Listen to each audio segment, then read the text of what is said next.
Hello friends, एक बार फिर से आप सभी का हमारे चैनल में बहुत बहुत स्वागत है। तो हम लोग आज एनसीईआरटी बुक के हम लोग ज्योग्राफी क्लास 6 का हम लोग पाठ्य पुस्तक के अध्ययन करना स्टार्ट करते हैं। ठीक है, तो हम स्टार्ट करते हैं हम लोग। तो आपका पहला लेसन है आपका सौरमंडल में पृथ्वी, है ना। तो आपका जो सबसे पहला लेसन क्या है, एनसीईआरटी के क्लास 6 के ज्योग्राफी के का पहला लेसन क्या है, सौरमंडल में पृथ्वी। तो देखते हैं इसमें, सूर्यास्त के बाद आकाश कितना अच्छा लगता है। आकाश में पहले एक या दो बिंदु चमकते हैं, लेकिन बाद में इनकी संख्या बढ़ती जाती है और आप इसकी गणना नहीं कर सकते हैं। संपूर्ण आकाश में छोटी छोटी जो है वस्तुएं चमकदार वस्तु से भरा होता है, जिसमें से कुछ चमकीले होते हैं, कुछ धुंधले थोड़ा होते हैं, है ना। ऐसा प्रतीत होता है कि मानो आकाश में हीरे जड़े हों और इनमें से कुछ टिमटिमाते हुए प्रतीत होते हैं। लेकिन अगर आप इसे ध्यान से देखेंगे तो आप पाएंगे इनमें से कुछ में ही कुछ ही की टिमटिमाहट अलग से है। ये बिना किसी टिमटिमाहट के चंद्रमा के पास के समान चमकते हैं। इन चमकीली वस्तुओं के साथ आप प्रतिदिन चंद्रमा को भी देखते हैं। यहाँ अलग अलग समय पे मतलब अलग अलग आकार, अलग अलग स्थिति दिखाई पड़ती है। मतलब जो चंद्रमा है वो आपका जो है हर एक दिन मतलब घटता बढ़ता है, इसकी अलग अलग आकार होते हैं। कभी कभी एकदम लुप्त हो जाता है, दिखता ही नहीं है। तो जब पूर्णिमा आता है तो अब हमें महीने में एक बार पूर्णिमा आता है, और पूर्णमासी के दिन में क्या होती है, पूर्ण चंद्रमा वाली रात होती है। मतलब उसमें जो फुल मून, पूरा चाँद पूर्ण रूप से ऐसे राउंड शेप में दिखता है ना। और फिर इसके बाद में क्या होता है, 15 दिन के बाद में इसे क्या होता है, ये एकदम जो है चंद्रमा गायब हो जाता है, नहीं दिखता है। यह नए चंद्रमा की रात या अमावस्या, इसको क्या कहते हैं हम लोग, नए चंद्रमा की रात या अमावस्या की रात। तो जिस दिन में पूर्ण चंद्रमा होती है उसको हम लोग क्या कहते हैं, यह जो है पूर्णिमा। और जिस दिन नहीं दिखती एकदम से चंद्रमा 15 दिन बाद, तो इसको कहते हैं नए चंद्रमा की रात्रि या अमावस्या कहते हैं। ठीक है, उसके बारे में दिया है कि क्या आपको इस बात पर असर नहीं होता है कि हम केवल दिन के समय चंद्रमा इन सभी छोटी वस्तुओं को क्यों नहीं देख पाते हैं। तो इसलिए होता है क्योंकि जो सूर्य के जो है अत्यधिक तेज प्रकाश के कारण होता है ना। जो हमारा सूर्य है उससे और भी अधिक उसमें प्रकाश निकलते हैं, इसलिए हम इसको नहीं देख पाते हैं। तो दिया हुआ है सूर्य, चंद्रमा और ये सभी पिंड वस्तुएं जो रात के समय में आसमान में चमकती है उसे खगोलीय पिंड कहते हैं। ठीक है, तो रात में जो भी चीज़ चमकती हैं जो भी वस्तु चमकती है उसको क्या कहते हैं, खगोलीय पिंड कहते हैं, है ना। उसके बाद में नेक्स्ट आपका, ये खगोलीय पिंड बड़े आकार के होते हैं, गर्म होते हैं, गैसों से बने होते हैं। ठीक है, तो ये आपके पॉइंट नोट करने वाले हैं। ठीक है, ये आपके जो है ये आपके लिए इम्पॉर्टेंट है, इसको आप नोट कर लीजिए कि ये खगोलीय पिंड बड़े आकार के भी होते हैं, गर्म होते हैं। ठीक है, और ये गैसों से बने होते हैं। और इसके जो अगला पॉइंट सबसे इम्पॉर्टेंट है कि इनके पास जो है अपनी ऊष्मा और प्रकाश नहीं होता है, जिसके कारण वे बड़ी मात्रा में उत्सर्जित करते हैं। ठीक है, और क्या होता है, खगोलीय पिंडों को तारा या कहते हैं। और क्या है, देखिए आपका सूर्य भी एक तारा है। सूर्य क्या है, आपका तारा है। ठीक, तो जितने भी खगोलीय पिंड हैं उसको तारा कहते हैं। सूर्य के क्या है, तारा। इसमें क्या होती है, खुद की इसमें जो है आपके इसके पास स्वयं की ऊर्जा प्रकाश नहीं होती है ना। फिर उसके बाद में ये देखिए जितने भी सारे दिख रहे हैं तारा हैं।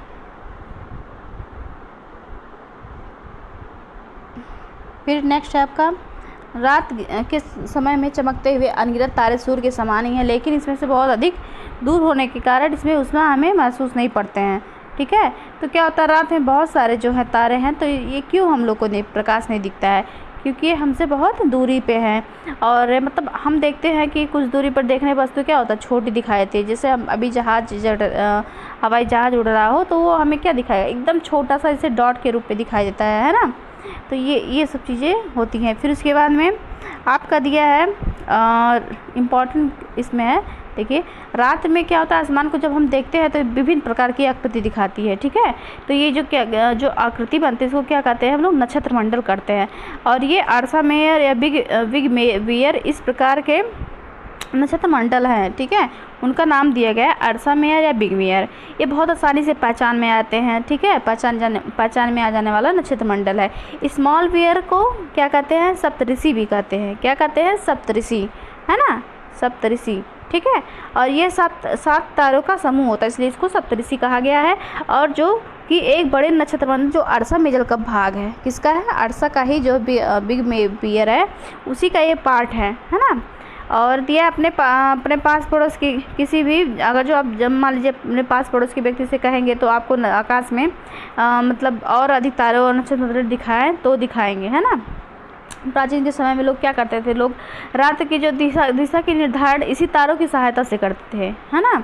और क्योंकि जैसे उत्तर की तारा कहा जाता है, इसको कौन सा तारा कहते हैं? इसको उत्तर के ये जो तारा जो होता है, ठीक है, अर्सा वगैरह उत्तर तारा, इसे ध्रुव तारा भी कहते हैं। क्या कहते हैं इसको? ध्रुव तारा कहते हैं।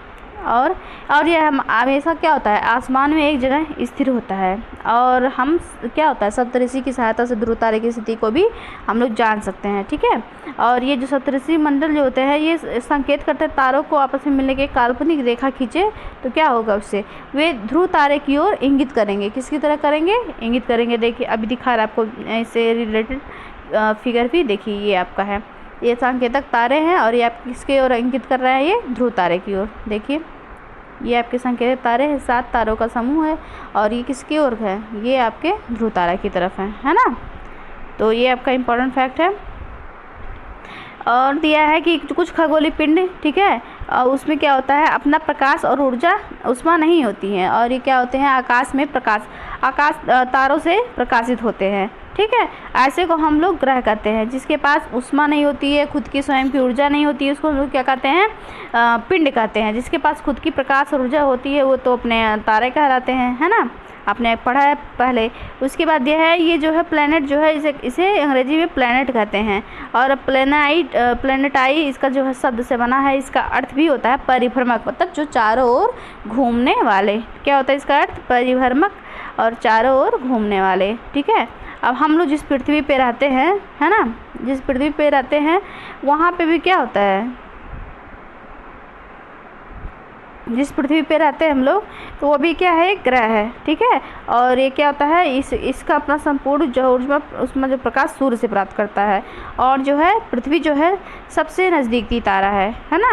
पृथ्वी को बहुत अधिक दूरी से ज़्यादा, जैसे चंद्रमा को देखने पर चंद्रमा की तरह चमकीली प्रतीत होती होगी, है ना। चलिए फिर नेक्स्ट ये देखिए आपका फिगर, ठीक है, दिखा देते हैं आपको। तो इसमें दिया है बुध क्या है? जो है बुध आपका सूर्य के चारों ओर का परिक्रमण काल इसका 88 दिन में होता है और अपने अक्ष पे घूर्णन 59 दिन में पूरा करता है। शुक्र जो है आपका, ये भी सूर्य के चारों ओर लगाता है चक्कर, 255 दिन में पूरा करता है। पृथ्वी जो है आपका 365 दिन में करती है और अपने अक्ष पे दोनों, एक जो है आपका शुक्र है आपका 243 दिन में पूरा करता है अपने अक्ष पे घूर्णन। और जो है सूर्य जो है, ये पृथ्वी जो है आपका 1 दिन में करती है कंप्लीट। मंगल जो होता है आपका 687 दिन में पूरा करता है और अपने अक्ष पर घूर्णन 1 दिन में पूरा करता है। चंद्रमा की संख्या कितनी है? 2 है। आंतरिक जो है सूर्य के नज़दीक तारा है, ठीक है, चट्टानों से बने हुए। ये सब क्या है? जो आपके बुध, शुक्र, पृथ्वी, मंगल है, ये आपके आंतरिक ग्रह है। क्या है? आंतरिक ग्रह है, ठीक है। अब देखिए बाह्य ग्रह में कौन कौन आते हैं। बाह्य ग्रह में आपका बृहस्पति है, जिसका जो परिक्रमण काल 11 साल 11 महीने, देखिए कितना अधिक है, और 12 साल भी लग सकता है। और इसका जो अपने अक्ष पे घूर्णन जो है 9 घंटे हैं, 9 घंटे 56 मिनट है। और चंद्रमाओं की संख्या, मतलब इसकी जो उपग्रह है उसकी संख्या आपकी कितनी है? 16 है। कितनी है? 16 है। और शनि है, ये भी अपना, इसका परिक्रमण काल 29 साल है, 5 महीने हैं और अपने अक्ष पे घूर्णन 10 घंटे और 40 मिनट पे पूर्ण करता है। चंद्रमा की संख्या इसमें, मतलब चंद्रमा मीन्स यहाँ पे चंद्रमा नहीं, मतलब आप उपग्रह समझ सकते हैं, क्योंकि चंद्रमा भी आपका पृथ्वी का ही एक उपग्रह है, तो ठीक है। तो इसकी भी आपकी संख्या 30 है। यूरेनस है, इसकी 84 दिन में परिक्रमण काल है और अपने अक्ष पे घूर्णन 17 घंटे 14 मिनट पे है। और इसमें जो है उपग्रह की संख्या 17 है। और नेपट्यून जो है, ये भी आपके 164 दिन लगाता है परिक्रमण करने में, और जो अपने अक्ष पे घूर्णन करने में ये आपका 16 घंटे 7 मिनट लगाता है। इसके जो है उपग्रह की संख्या 8 है और इसको बाह्य ग्रह का दर्जा दिया गया। ये सब क्या है? आपके बाह्य ग्रह हैं, ठीक है। और ये क्या होते हैं? ये गैसों और तरल पदार्थों से बने होते हैं और सूर्य से बहुत दूरी पे स्थित होते हैं, ठीक है। तो ये आप लोग याद रखिए। अब देखिए आपको अब बताते हैं आगे, आपका ये परिक्रमण क्या है, परिभ्रमण क्या है, ठीक है। तो ये देखिए पहले देखते हैं यहाँ पे। तो ये आप क्या जानते हैं, पौराणिक रोमन कहानियों में जो सोल है, सूर्य देवता को कहा जाता था। सोल किसको कहा गया? सूर्य देवता को, ठीक है। सोल आपके सूर्य देवता को कहा गया है। और उसके बाद में सूर्य शब्द जो है आपका सूर्य से संबंधित है, सौर शब्द, और सौर मंडल इसी से बना है ना। सौर मंडल आपका कहाँ से बना है, ये जो सौर शब्द है इसी से सौर मंडल बना हुआ है।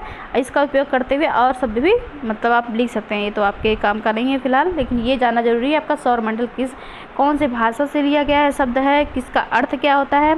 ऐसे शब्द उत्पत्ति जिसका उपयोग एक भाषा में करते हैं अक्सर दूसरी भाषाओं में के लिए भी किए गए हैं, जैसे ज्योग्राफी शब्द है, ठीक है, ये तो और ज्योग्राफी के लिए ग्रीक भाषा से लिया गया है, और जिसका अर्थ जो है पृथ्वी का वितरण दिया है। और ये ग्रीक भाषा के दो उससे बना हुआ है, जियो से और जी और ग्राफिया से, है ना। और इसमें जो है क्या होता है इसके बारे में देखिए, यहाँ पे देख सकते हैं। जियो का मतलब क्या होता है, लॉजी, मैट्री और आइड। तो अगर जो हम लोग जियोलॉजी लिखते हैं तो पृथ्वी का अध्ययन हो गया, जियोमेट्री लिखते हैं तो पृथ्वी का मापन, है ना। और जियो आइड मतलब पृथ्वी के आकार अनुरूप, ठीक। ये आपका देखिए, ये फिर आपका आ गया आकाश में दिखने वाला चंद्रमा भी उपग्रह है, मैंने जैसा कि हमने अब पहले ही बता दिया आपको। और चक्कर लगाता है किसका, पृथ्वी का। और पृथ्वी के समान और भी 7 ग्रह हैं जिसके पास सूर्य के प्रकाश से और ऊष्मा प्राप्त करते हैं, और जिसके पास खुद का ही अपना मतलब उपग्रह है। चंद्रमा मतलब उपग्रह है। तो सौरमंडल में सूर्य, 8 ग्रह, उपग्रह और कुछ खगोलीय पिंड जो हैं, है ना। सूर्य 8 ग्रह, उपग्रह और खगोलीय पिंड जैसे क्षुब्ध ग्रह, उल्का पिंड मिलाकर सौर मंडल का निर्माण करते हैं। उसे सौर परिवार का नाम हम देते हैं, उसका मुखिया सूर्य है, ठीक है। और सूर्य क्या होता है, आपके केंद्र में स्थित होता है, और ये बहुत ही गर्म होता है, गैसों से बना होता है। सौरमंडल के खिंचाव के कार्य इसमें बधा होता है, ठीक है, आकर्षण बल के द्वारा। और इसमें जो है यही एक मतलब सौरमंडल में ऊष्मा और प्रकाश का स्रोत है, ठीक है। लेकिन अत्यधिक ऊष्मा को हम महसूस करते हैं, नज़दीक होने के बावजूद हमसे बहुत दूर है। यह लगभग पृथ्वी से 15 करोड़ किलोमीटर दूर है। देखिए ये आपका, देखिए ये सन है आपका, ये सन है आपका सेंटर में है, और सारे ये जो है आपके प्लैनेट्स हैं, है ना। तो ये हो गया आपका। फिर दिया है सूर्य। तो सूर्य जो है ये बता दिए हम। अब ग्रह पे आते हैं। तो ग्रह जो है इसकी संख्या जो है कितनी है, 8 है। और दूरी के अनुसार बुध, शुक्र, पृथ्वी, मंगल, बृहस्पति, शनि, अरुण, यूरेनस ऐसे हैं, है ना।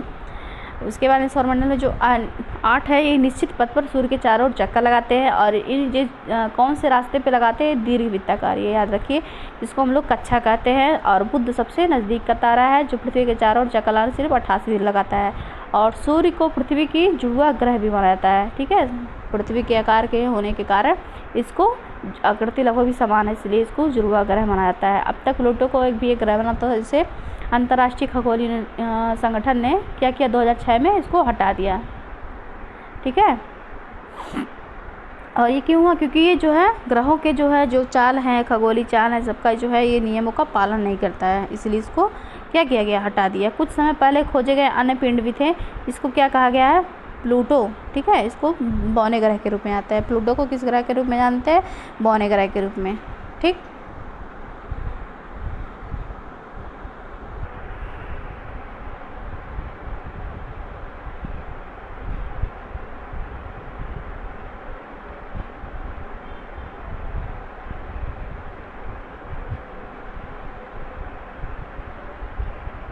देखिए सूर्य का जो है, सूर्य ये पृथ्वी पे तीसरा ग्रह है।